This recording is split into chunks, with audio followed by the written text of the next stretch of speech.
नमस्कार, मेरा नाम गौरव सिंह ठाकुर है। आज हम भाग 12 का अध्याय 25वां और हमारा विषय है सब्जेक्ट कोण और त्रिकोणमिति। कोण को इंग्लिश में एंजल कहते हैं, त्रिकोणमिति को ट्राइगोनोमेट्रिक्स। ये हमारा बहुत इम्पोर्टेंट टॉपिक है। ये बहुत लेंदी सब्जेक्ट है, पार्ट लेसन। इसको मैं सिर्फ समझाऊंगा कि होता क्या है, कहाँ पे यूज किया जाता है, और इसी को ही डिस्कस करते हैं। तो सबसे पहले हम जानेंगे कोण। कोण क्या है? कोण को इंग्लिश में एंजल कहते हैं और इसको गणित में रिप्रेजेंट किया जाता है दिस।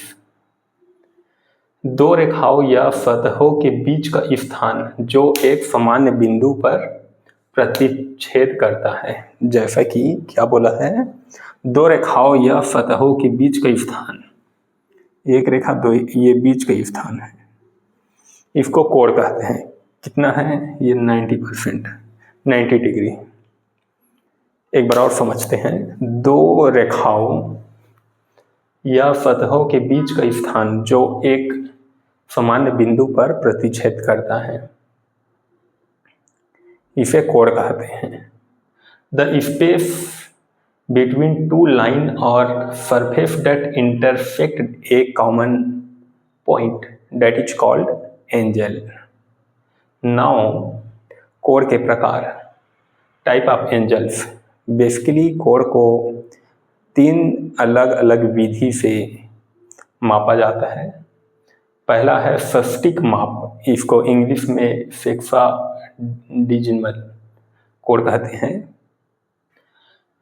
षष्टिक माप जो है, कोण की माप को डिग्री में मापा जाता है। किसमें? डिग्री में,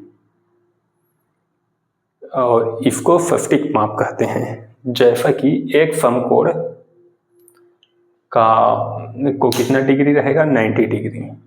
1 डिग्री का 60 मिनट, 1 मिनट का 60 सेकेंड। ऐसी ही सटीक माप, इसको, ये कोण को ग्रेड में मापा जाता है। सटीक कोण टेंसिमल मेजरमेंट कहते हैं। एक समकोण बराबर 100 ग्रेड, 1 ग्रेड बराबर 100 मिनट, 1 मिनट बराबर 60 सेकेंड।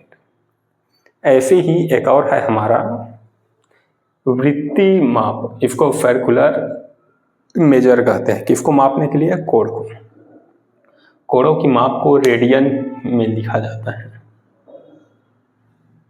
इसको रिप्रेजेंट करते हैं कि पावर G। कोण इक्वल टू चाप बटे त्रिज्या।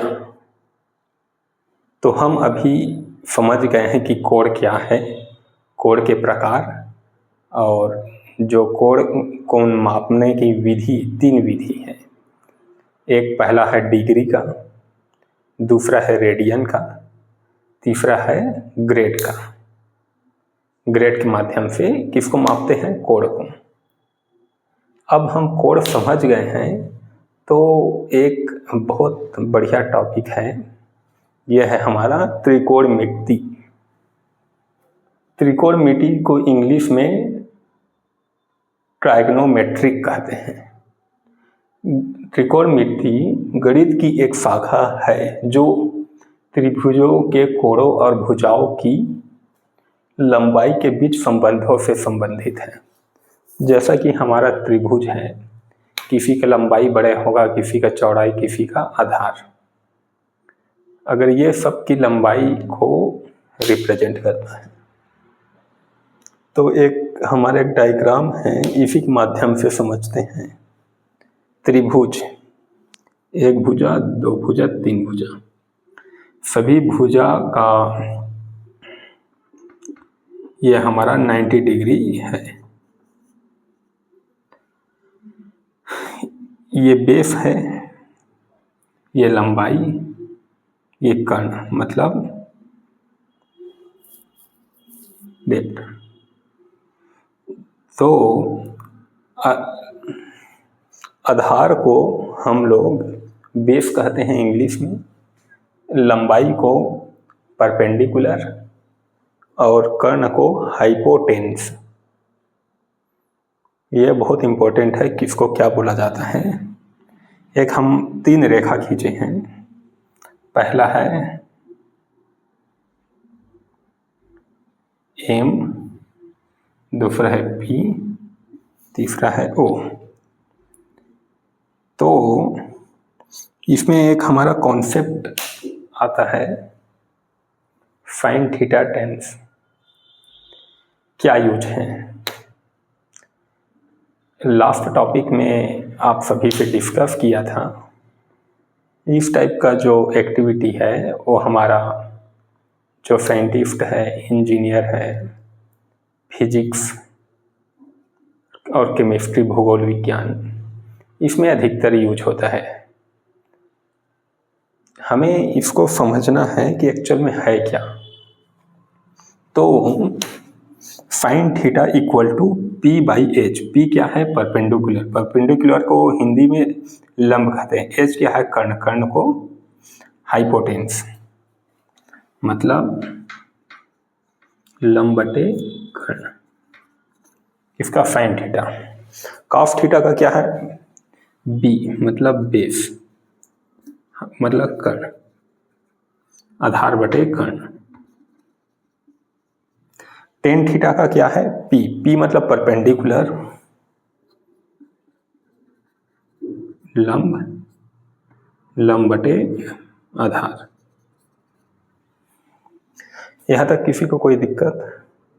उम्मीद है सभी लोग समझ गए होंगे। और इसी को एक मैं और हाई लेवल पे जाता हूँ। जैसे कि एक कोण है हमारा, डिग्री कितना झुका हुआ है। 0 पे क्या मान रहेगा? 30 के क्या मान रहेगा? 45 और 60 और 90 डिग्री पे किसका मान? Sine theta, cos theta, tan theta. Sine theta का 0 डिग्री पे है तो रूट 0/4। 30 डिग्री पे है तो रूट 1/4। 45 डिग्री है तो रूट 2/4। 60 डिग्री पे है तो रूट 3/4। 90 डिग्री पे है तो रूट 4/4। ऐसे ही कॉस थीटा का रूट 4/4 और 30 डिग्री का रूट 3/4, 45 डिग्री का रूट 2/4, 60 डिग्री का रूट 1/4, 90 डिग्री का रूट 0/4। ऐसे ही टेन थीटा का है, 0 डिग्री पर 0 रहेगा। टेन थीटा का 30 डिग्री 1/√3। 45 डिग्री पे है 1, 60 डिग्री पे है √3 और 90 डिग्री पे टेन थीटा का अपरिभाषित है। ये आज के सब्जेक्ट में मेरा उद्देश्य ये था कि कोण क्या है, कोण को कितना विधि से मापा जाता है, त्रिकोणमिति क्या है, त्रिकोणमिति 3 भुजाओं से बनते हैं तो उसको किस किस के नाम से बोला जाता है। जैसे कि एक भुजा को आधार है, आधार को बेस कहते हैं, लंब को परपेंडिकुलर, कर्ण को हाइपोटेन्स।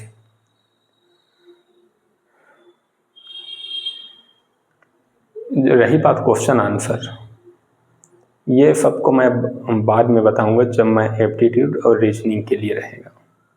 अभी का ये है कि छोटे छोटे बच्चे लोग समझें कि होता क्या है और क्यों यूज करते हैं।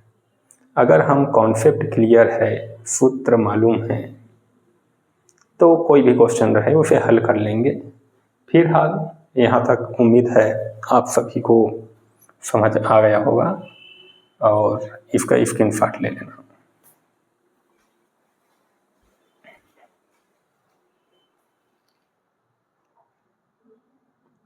Thank you.